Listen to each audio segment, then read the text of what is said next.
Hey guys, this is OddOneGaming. This is going to be another Dragonheir SilentGods video. So we are back on, we are on the main account, and I want to make this video as a reminder for most of you out there that are maybe in the same position as me, right? You're one of the first ones to start the game, and you're going through Season 4 basically for the second time, the intermediate season, and you're, grinding along, doing your dailies, pushing through the journal and whatnot, but you might be, because it's a little bit more chill, as you might have already played the Season 4 already, right? You might have already gone through it and you're like, yeah, I'm a little bit more chill this time around.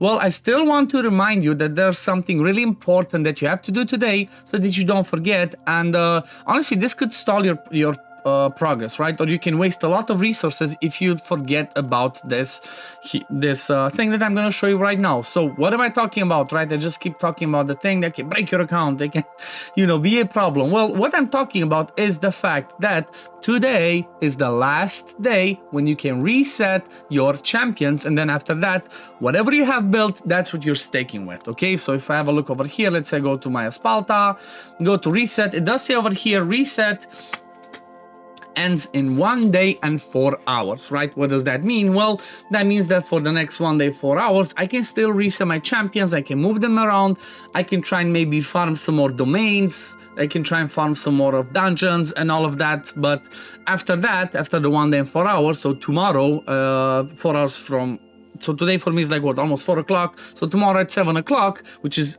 for me it's lucky because I start later, but if you started straight at reset, right, which is gonna be in about what, 8 hours, 12 hours, something like that, if you started then keep in mind that that's when it ends for you. So the reset period ends in 6 days after you personally started playing the account, right? So if you started early, it's gonna end earlier, so definitely keep an eye on that. But now that that's gonna happen, who should you keep, right? Who should you build? What should you focus on? Who should be your priorities, right?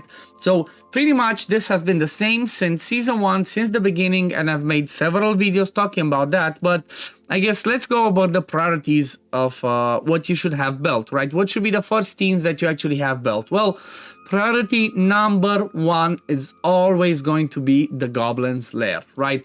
Your priority number 1 should always be trying to get to the highest stage of the Goblin's Lair, which means you want to have people that do AoE damage, right? Whoever is going to be your best AoE damage dealer, so that they will help you to farm as much goblin as possible, right? Because if you don't have a team that farms goblin, but you have a team that does good in vortex only, right, and your goblin just is lacking, you'll be wasting yourself the stamina, right? You're going to be wasting resources on farming lower levels of the goblin, because as I mentioned in my video yesterday, it doesn't matter if you fight Goblin's Lair 1 stage 1 or Goblin's Lair, like for example for me now, the Goblin's Lair 2 stage 5, you still use the same amount of stamina, which is gonna be 10. So if you're farming lower stages, you're just gonna be wasting those resources, and that's not gonna be efficient.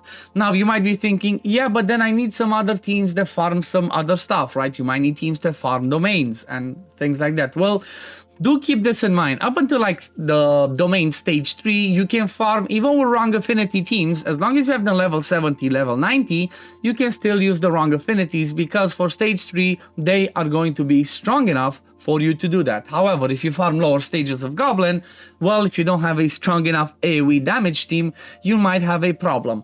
Now, another thing that you might want to keep in mind, or like, have a consideration is, okay, what should be my team? What should I choose as my main team for the sake of this one? Well, I'll give an example of the way that I chose to go with my team.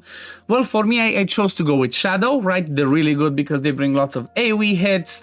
They do their ultimates, for example, really fast if you have a good synergy. Like if you have a Spalta and then you have a Taldi as well, doesn't matter who your third one is, your Shadow people are going to be rotating their skills pretty well. So that's what I chose to go with my Shadow. But then at the same time, you might be like, well, what if I try to build a team that's good for Goblin but good for something else? Well, that's exactly what I did, right? So I chose to go with the Shadow team because they are going to be good for Goblin, they are going to be good for my Vortex, and also with the right support, maybe I drop Taldi and bring another support. With the right supports, they're gonna be good to help you farm also the other domains, right? Not the Frost domain on 5, because it's gonna be hard when you take and do 90% less damage. it's going to be hard to do that. However, you can have this team that's going to help you farm the flame domain. And by farming the flame domain or the tempest domain, it's going to allow you to build a team from the other synergies. Like, for example, fire and poison, I can just build any of these ones that I want afterwards, because I'm going to have my goblin team be solid. I can farm a lot of XP potions, and that's going to allow me to slowly and steadily build every other team, right? So that's kind of like the main priority. Always goblin.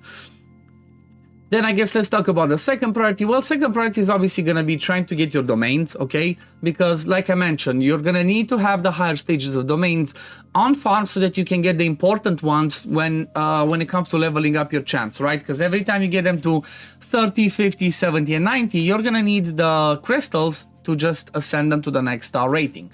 Well, one of the things that I did, which I showed in my previous videos, is I farmed a ton of the ice domain because I knew that my main team are going to be ice and necrosis, so I just prepared for that. This was the easiest one for me to farm, so I did a ton of this, and now what I can do is, okay, I can farm the other stuff, and the next thing is going to be trying to do the flame domain, okay? And then for the flame domain, which, you know what, if you want me to make a video on the flame domain, let me know in the comments down below. This could be my video for tomorrow. I can show you a combination of like shadow plus frost or something like that I'm gonna use, and I'm gonna see if I can get to stage 5. The reason for that is I'm gonna need to try and get myself some of these materials, because the next people that I will need to build are going to be for the next priority, which are going to be dungeons, right? So in my case, one of the ones that I'm going to use in dungeons is going to be Victor, and another one is going to be Cinerel, right? Cinerel is amazing for most areas because he brings good healing, attack penalty on the passive that doesn't need accuracy, plus a good, for example, for City of Trials, which is Fae, he brings a good aura. So after you sort out the Goblin Slayer and you sort out the domains, the next priority should be, maybe it's a little bit, you know, of a choice, but it should be one of these two dungeons, either the Grave of Venom or the Grave of Curse. Why am I saying this? Well, usually I'm always saying the Grave of Venom. However, this one's a little bit trickier this season, and it might be that based on the roster that you have, it might be easier for you to just farm Grave of Curse on higher stages. Like, I know people that were farming stage 8 yesterday with only level 70s. They're farming stage 8 of the Blood Prince, right, of the Grave of Curse. So the higher stage you farm, the higher chance of you getting mythic gear and obviously already legendary gear. However, I would advise against just going crazy on this, because unfortunately this has not been updated. I wish they're gonna update this anytime soon, but when it comes to equipment drop rate, you want to wait for this. Equipment drop rate up, right? You want to wait for this when it's pretty much doubled.